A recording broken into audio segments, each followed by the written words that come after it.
Менде пайда болгон суроолордун негизинде айга адам учуп барганына ишенбей кетем. Эгерде айга адам учуп барган болсо, эмне үчүн кайра учушпайт? Американын айга учуп барганына шек санаган дискуссия аябай көп. Мисалы, СССР айга учуп барган видеонун фейк экенине көз жумуп, ордуна Американын алдыңкы технологиялык иш пландарды алган деген имиш бар. Албетте мунун чынтөгүнүн билбейбиз. Бирок СССР Американын айга учуп барганын эч кандай фейк, монтаж дебей дароо эле моюндаган. Алдыда мен сизге учуп барганына шек жараткан бир катар фактыларды белгилеп кетем. Ошондой эле барганына далил болчу негиздерди да көргөзөм. Ага чейин ай боюнча кыскача теорияга токтоп кетели. Ай менен жердин аралыгы орточо 384.400 километр. Белгилей кетсек, МКС жерден 400 километр аралыкта учуп жүрөт. МКС бул Дүйнөлүк космос союзунун космостогу кемеси. Ай бизге көрүнгөндөй топ-тоголок эмес, бир аз сүйрүү жумуртка формасында. Жерге жакын келгенде 363.100 километрге чейин, алыстаганда 405.600 километрге чейин алыс кетет. Ай жерди секундасына 1023 километр ылдамдыкта айланат.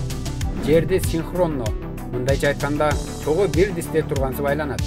Мисалы, мына бул жер, ал эми бул ай. Ай менен жер өз ногунда мындай эмес, мына мындай көрүнүштө чогуу айланат.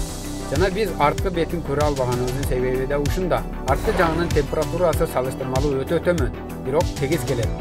Анан да арткы бетинде деңиз бар. Ай биз көргөн тарабы тоолуу келет. Анткени жердин тартылуу күчүнө байланышкан. Ошондой эле деңиздеги суунун тартылып кайра толушу да айга байланышкан. Жер айланып айга туш келгенде суу көбөйөт же толот. Окумуштуулар айда да суу бар экенин аныктап чыгышкан. Суу суюк формасында эмес, катык муз формасында айдын кыртышынын ылдыйкы катмарында. Айдагы бир күн жердеги 29 күнгө барабар. Башкача айтканда, айдын бул жак бетине 29 күндөн кийин күн тиет. Дагы бир кызык нерсе, ай жыл сайын 1 сантиметрлеп жерден алыстай берет. Бизге чейин ай ушундай көрүнсө, кийинкилерге мындай, а балким мындай көрүнүп калышы да толук мүмкүн. Эгерде ай алыстап же өз нугунан чыгып кетчү болсо, жерде температура таптакыр башкача болуп өзгөрөт. Жерде жашоо өзгөрүп, керек болсо токтоп калышы дагы мүмкүн. Эми айга кантип учканын билип көрөлү. 60-70 жылдары СССР менен Америка космос жарышына түшөт. Себеби кимиси кыйын экенин дүйнө элине көргөзүү. Алгач СССР айга спутнигин, космоско Гагаринди учуруп, спутниги менен айдын арткы бетин сүрөткө тартып, аны жарыялап космосто ким алдыда экенин көргөзүп коет. Негизи космоско учуу менен бирге континент аралык тагыраагы Америкага жетчү ракетаны өнүктүрүү болгон. Себеби Америка өзүнүн ядролук бомбасын чыгарып, керек болсо аны Хиросимада сыноодон өткөрүп койгон эле. СССР спутниктерин сыноодон өткөргөндөн кийин Америка спутнигин кайталап учурууну туура көрбөй, СССРге жетип гана койбостон өтө кетчү план коюп, адамды учурууга болгон күчүн жумшайт.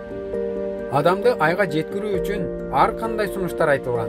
Сунуштардын бири адамды айга болгон шаймандар менен учуруп, ал жака жүк жеткирип туруу. Анан айда калган адам келген жүктөр менен айдан кайра кетчү станция курушу керек болгон. Дагы бир сунуш эркинен ажыратылган адамды бир тарапка учуруп, эмне болсоң ошо бол деп таштап, алгачкы адам учурган болуп дүйнөнү дүңгүрөтүү болгон деп да айтылган сөздөр да бар. Ошентип Америка көпкө узабай Аполлон 11 кемесин 3 жүргүнчүсү менен айга учуруп дүйнөнү дүңгүрөттү. Аны телевидениеде түз алып берип, миллиондогон адамдар көрүп турду. Бирок бул эфир Кытай менен СССРдин аймагында түз алып берилген эмес. Аябагандай көп каражат коротуп, чоң-чоң эксперименттерди өткөргөндөн кийин, мына ушул жерден Аполлон 11 кемесин космоско, айга учурушат. Айга учурганда мынтык аткандай түз учурса болбойт. Себеби жер айлангандыктан багытын башка жака буруп коюусу толук ыктымал. Ошондуктан кыйгач жердин айланган нугуна ылайыктап туруп аткан. Ракетада мылтыктын огу сымал атылат. Болгону ок мылтыктан атылса, ракета жерден атылат. Көтөрүлгөн ракета жерди дээрлик бир айланып, акырын кыйгачлап жердин орбитасынан чыгат. Аполлон орбитадан чыккандан кийин бир канча саат жол жүрүп, айдын өзүнүн атмосферасына жеткен. Айдын атмосферасын гелий, неон жана аргон камтыйт. Айда космостогу боштукта эле радиация күчтүү жана дем алууга болбойт. Аполлон 11 айга жакын келгенде командалык модулдун иштөөчү модулу ажырап, 2 жүргүнчү менен айдын кыртышына конгон. Ал эми 3-чү жүргүнчү айдын орбитасында экөөнү күтүп айланып турган. Менимче үстүдө күтүп турган кишиге аябай өкүнүчтүү болсо керек. Сууга барып сугарбай келиптир болуп, айдын үстүнө чейин барып, бирок буту менен айдын үстүн баспай келгени аябай өкүнүчтүү. Эки жүргүнчү иш модулунан түшүп, айдын үстүнө алгачкы адамдын иизин калтырды. Айдын керектүү кыртышын казып, ташын алып, иш модулуна алып ташышкан. Айдын үстүндө 2 саатча изилдөө кылгандан кийин эки космонавт модулду башкарып, айдын атмосферасына үстүдө күтүп турган шеригине учушат. Модулду бириктирип, командалык модулга жүктөрдү алып өтүп, акырын көтөрүлүп айдын орбитасынан чыгып, жерди көздөй учуп жөнөшөт. Жерден 122 километр бийиктикте атмосферанын катуу катмарына кирет. Ошол маалда жерден авианосец козголуп, болжолдуу түшчү жерине жакындап келет. Аполлондун командалык модулу Тынч океанга бети менен түшөт. Кийин ошол жерден баллон менен тигинен түздөшөт. Тосуп келген вертолет менен авианосецке алып келишип, дароо карантинге алышат. Себеби айдан кандайдыр бир вирус, радиация же болбосо чоочун бир нерсе келип албасын деп чочулашкан. 2-3 жума карантинде болуп чыгышып, элге жолугуп, интервью берип, дүйнөгө таанымал алгачкы башка планетанын бетин баскан адам болуп кала беришти. Ал эми Американын кадыры болуп көрбөгөндөй өстү. Аполлон программасына байланыштуу шек жараткан фактылардын бири айга сайылган туунун желбиреген формада турушу. Айда суу, аба, жамгыр, шамал жок. А эмне үчүн туу желбиреп турат деген адамдар көп. Чындап эмне үчүн желбиреп турат? Балким ал жакта суу, аба бар болуп, бизден жашырбай элеби? Жок. Тууну бүктөп жазганга ылайыктап жасап, айга алып чыгышкан. Тууну жазганда буручтары кетпей, желбиреп тургансып көрүнүп калган.